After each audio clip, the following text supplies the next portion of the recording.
Assalamualaikum, selamat datang lagi di podcast Rumah Aidin. Selamat mendengarkan. Saya ingin berbagi cerita yang ada kaitannya tentang meninggalnya George Floyd di US, yaitu seorang warga berkulit hitam yang dibunuh oleh polisi pada hari Senin 25 Mei, yang itu tanpa sebab, padahal ada polisi lain yang melihat. Kemudian pada hari Selasa saya memperhatikan di sosial media seperti Instagram, Facebook, banyak artis-artis luar negeri maupun yang ada di Inggris ikut memprotes tentang peristiwa tersebut. Kemudian hashtag Blackout Tuesday menjadi marak dan akun tersebut memposting sebuah gambar berwarna hitam yang berarti mereka memiliki solidaritas terhadap kematian George Floyd.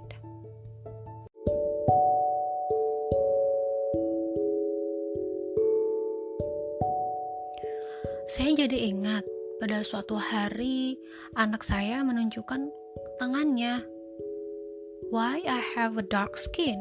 Kenapa sih aku kok kulitnya gelap? Kenapa anak saya bertanya seperti itu ya? Padahal kan dia sejak kecil dari TK sampai sekarang year 2 sekolahnya di Inggris, yang notabene mayoritas teman-temannya memang berkulit putih. Mungkin dia baru sadar akhir-akhir ini kalau dia berbeda. Atau mungkin dia penasaran saja, kenapa warna kulit manusia berbeda-beda. Lalu kami akhirnya berdiskusi tentang background keluarga kami yang memang originally from Indonesia, atau yang memang kita berasal dari Indonesia, di mana orang Indonesia memang kebanyakan berkulit sawo matang, dan itu suatu hal yang biasa atau yang normal. Sebetulnya di sekolahnya itu banyak juga warga negara lain yang sekolah di situ. Misalnya dari Afrika atau dari India, atau mereka keturunan British Pakistani atau Bangladeshi seperti itu. Bahkan teman baiknya pun berbagai warna. Ketika kita pulang ke Indonesia, maka kita akan menjadi orang yang tidak aneh, karena banyak orang Indonesia yang memiliki kulit warna yang sama.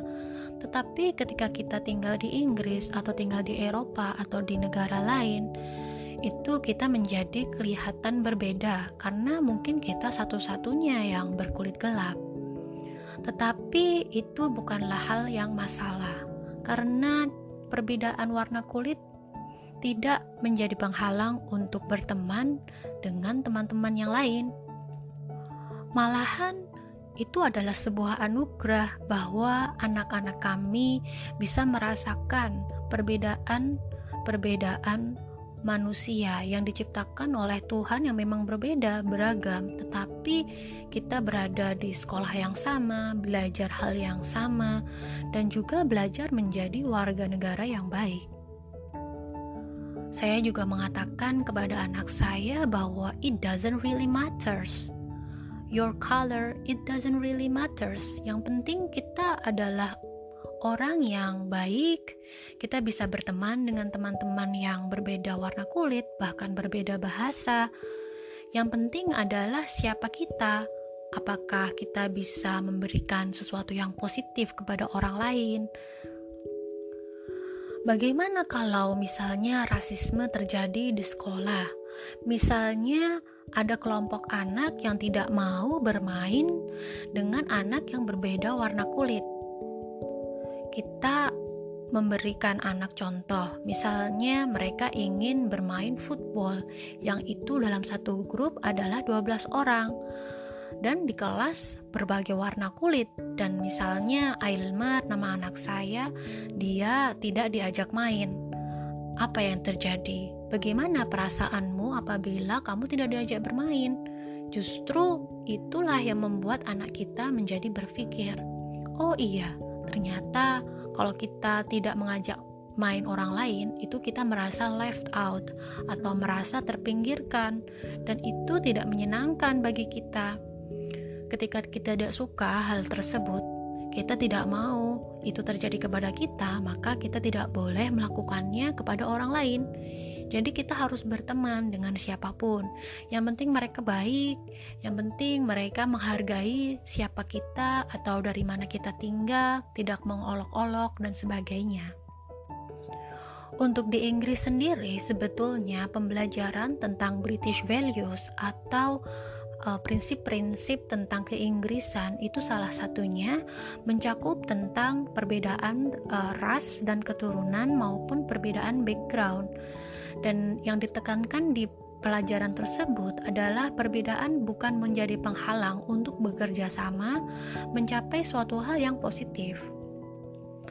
Selain juga ada pelajaran tersebut di sekolah, saya sebagai orang tua memberikan banyak suplemen, seperti misalnya buku-buku yang membahas tentang perbedaan kebangsaan atau ensiklopedi tentang manusia, sehingga dia akan menerima fakta bahwa sebetulnya di bumi ini memang kita harus share this planet, kita harus berbagi planet bumi dengan banyak orang, dan itu tidak menjadi masalah. Jadi sebagai manusia, kita ini adalah diciptakan Tuhan berbeda-beda warna, dan perbedaan itu adalah sebuah anugerah yang sebetulnya sangat indah dan harus kita syukuri. Begitulah sharing hari ini. Apabila ada pertanyaan atau ada tanggapan, silahkan ditulis di kolom komentar ya. Terima kasih telah mendengarkan. Jangan lupa subscribe untuk podcast-podcast Rumah Aidin selanjutnya. Terima kasih. Wassalamualaikum.